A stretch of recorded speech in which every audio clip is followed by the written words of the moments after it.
mga kasimple life. Gulat ba kayo? For today's video, mga kasimple life, so magluluto po ako na ngayon ng munggo. So, na-ready ko na po ang kawali at mainit na po siya. So, ngayon ilalagay ko na po ang ating sibuyas.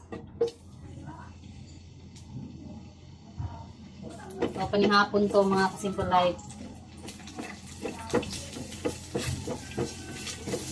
Panihapon.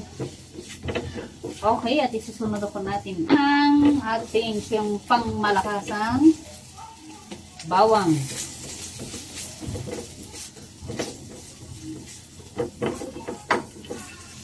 At syempre, isusunod na rin po natin ang kamatis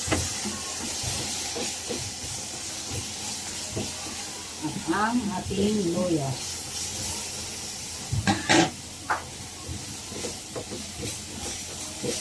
Para makakain po ang ating mga dinapit ng gulay. So, magmumunggo po muna tayo ngayon.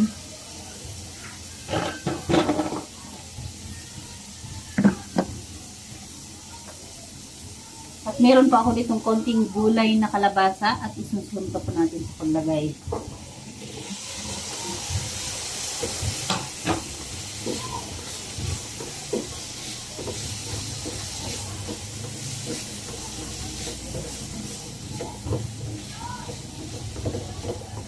So, naglagay pala ako nito ng konting patak ng mantika. Panggisa ko.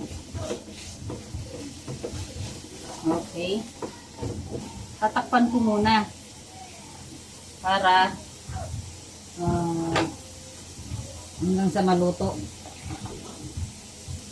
Takpan muna natin hanggang sa maluto ang kalabasa. Okay, so luto na ang ating kalabasa. At syempre, mga kasimple life, naka-ready na po ang aking munggo. Ang aking munggo naka-ready na po. So, meron na ako ditong nilatanan ba? Humok na. So, ato na lang maningibutang diretso. Okay. May pinalambot na ako. Nagpalambot na ako kaninang mga alas 3. Para hindi na matagalan ng pagluto. Okay.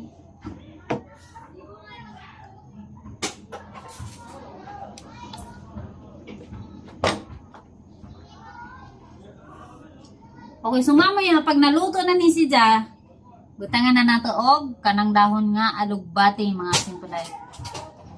Madami-dami to ang aking dahon. Yan. Siyempre binili. Kasi wala naman tanim.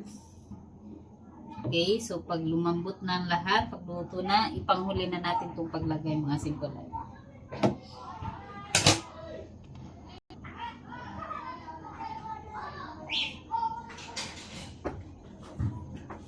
So, ilagay na natin, mga simple life. Para magkainan na.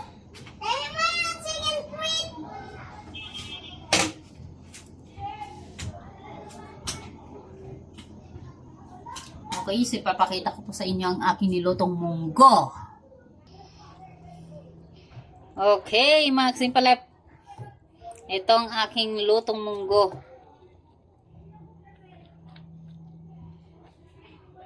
Ayan, so alugbati lang po ang aking halo na dahon. Kasi wala na kaming makuha ng malunggay dito. Nahurot na. Nahurot na tanang mga malunggay diri.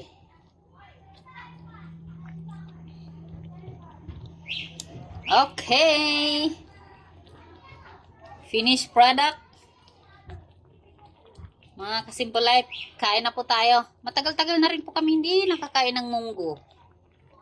Ito na rin po yung parang na-miss na po namin yung munggo. So, dahil luto na yan, patay na natin ang apoy para di malata ng alugbati. Okay, so thank you so much mga kasimple life.